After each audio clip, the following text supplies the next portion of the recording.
Na kuna watu miongoni mwetu wamebeba ufunguo wa shari katika dunia hii, hawana kheri yoyote, na wamebeba ufunguo wa kuwafungulia watu maovu katika dunia. Mtume anasema fatuba liman wajada fi yadayhi mafatihun lilkhair wa maghaliqun lishar, wape habari njema watakaopatikana katika mikono yao.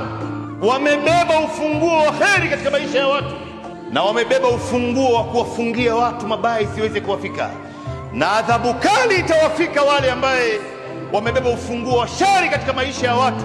Kazi yao ni kuwaudhi watu tu, hawana kheri yoyote. Akiwa mahali anawakazia watu, akiwa mahali yeye ndo ambaye anawachimbia watu shimo, anawakazia wasiweze kupata.